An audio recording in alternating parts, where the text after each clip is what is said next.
Hello. So, I was following a musician on YouTube recently that actually has the same name as me, which is kind of funny. Although her middle name is Joy, and my last name is Anger, so it's kind of funny because it's like the exact opposite. But anyway, she shared her testimony online, and I just thought that was really cool because it gives you a glimpse into the person behind the music and that type of thing. So, I really don't like being in front of a camera, but I feel like God has given me a story and that I need to share it.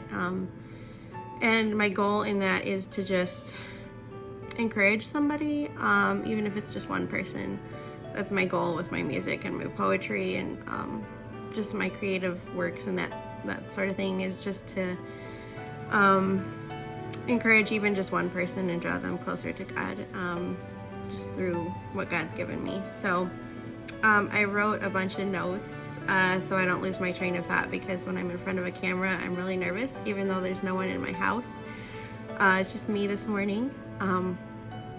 But anyway, so I wrote a bunch of notes down about my testimony, and I just want to share those. So I was born in Loveland, Colorado. And I asked Jesus into my heart when I was 3 years old. I remember my mom just helping me to think about salvation and what Jesus did for me. And I said the sinner's prayer with my mom and just asked Jesus into my heart. So that's like my first memory of really just like my first step of knowing God. And then when I was 3, my family moved to Nebraska, and I have a special memory of walking across a parking lot with my dad, and just suddenly I was overwhelmed with a feeling of God's presence and just knowing that He was with me. And I just remember that being a really amazing feeling. And I don't know how old I was at the time. I don't know, I was like 5, 6, or 7, something like that. I was very young, but I just remember just really feeling God's presence, and I have not forgotten that to this day. So when I lived in Nebraska, I started piano lessons at age 5, and I remember having my first recital, and I played my song over and over because I didn't know when I was supposed to stop. So that was kind of a funny memory. And I remember being super nervous before I walked out on the stage, which unfortunately I've never gotten over my stage fright, which is why I do most of my recording at home, like my vocals at home and stuff. So yeah, and then when I turned 8, my family moved overseas to the Republic of Georgia, and my parents were missionaries. And I remember going out to villages with some friends, and what they did was they had a van, and they would show the Jesus film from the back of their van. And I remember people accepting Christ from seeing the film. And another memory from being there is we went to an orphanage, and I got to see kids open their shoe boxes from Operation Christmas Child. So it was really cool to just be on the receiving end of that and just seeing the joy on the kids' faces and their excitement as they opened their boxes and found their toys and things like that. So unfortunately, when we were in Georgia, my parents separated, and I was 9 years old. And then my mom and my brother and I moved back to the United States, and we left my dad behind in Georgia. And I remember leaving and driving away to the airport and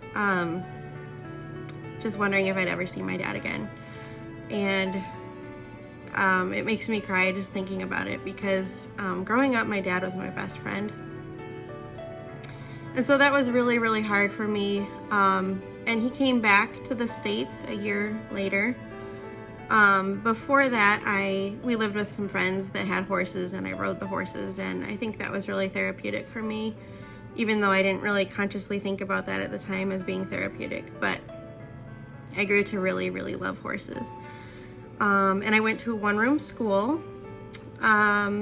because my mom had to work. So before that, I homeschooled, and then after that, I homeschooled too. But I went to a one-room school for 2 years. So yeah, a year later, my dad came back, and I had piano recitals, and I remember before one of my recitals, I was feeling really nervous, and my dad wrote me a little note, and he wrote Jeremiah 33:3 on it, and that verse says, "Call to me, and I will answer you and show you great and mighty things which you know not." And he wrote, "This will keep you tonight and always." So that was a very special memory for me.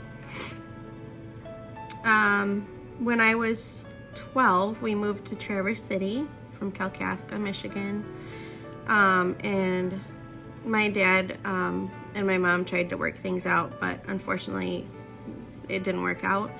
And my dad left when I was 14. He moved to Arizona for a job. And he contracted lung cancer while he was there.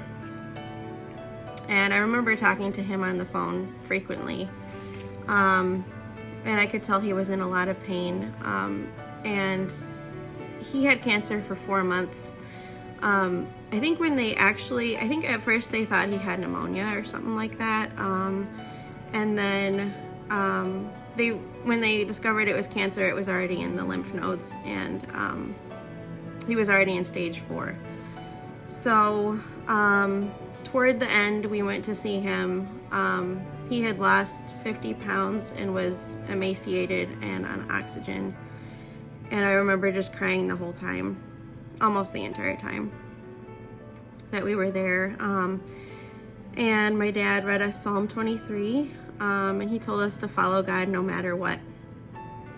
So we went home, and I think leaving him was one of the hardest things I've ever had to do. I wish I could have been with him to the end. And he died the next day. We received the phone call that he died, and I remember it just hit me like a brick. And yeah, it was really hard. Those of you who've lost loved ones or parents, or anybody that you've lost, that just sickening feeling that you feel, and there's just nothing like it. And my dad he died on Easter Sunday. And I feel like he held on just to see us before he passed away. His last word was Jesus. And I have his Bible. It's my most treasured possession. So after he passed away, I fell into this really deep depression. I couldn't concentrate on school. I had trouble eating. I was just under a very, very deep weight of grief. So through losing my dad, and the depression that followed, and then going on to live life without a dad in my life, I really learned to trust God as my father and to know him as my father in a deeper way, because I had to rely on him. So I'm just really thankful that even though that was my greatest loss that I've ever experienced, that God used it to draw me closer to him. And I've been through a lot of trials since then, things that I won't share, and that I won't talk about, except to certain people that I'm close to. But one of them that was really hard that I can share is, after I had my son, I had terrible postpartum depression. And I remember I felt suicidal almost every day. It was horrible. And looking back on all those times that were so hard, those were the times when God gave me my songs that I've written, and a lot of my poems. And some of those songs and poems were written from times of joy, but I think the most active that I've been with creativity, and really the most meaningful songs and poems, I feel like, were during those times of trial. So in closing, I just want to say that God brings beauty from brokenness. He never left me, and he gave me a husband who loves me, and a little boy who's 5.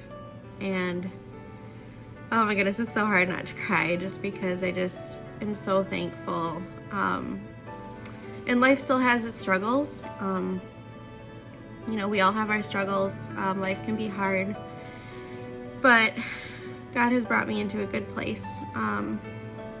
And I'm just very thankful to him for who he is and that he's my best friend. And yeah, so I just wanted to share my testimony, and I hope it can encourage someone. And yeah, so that's it.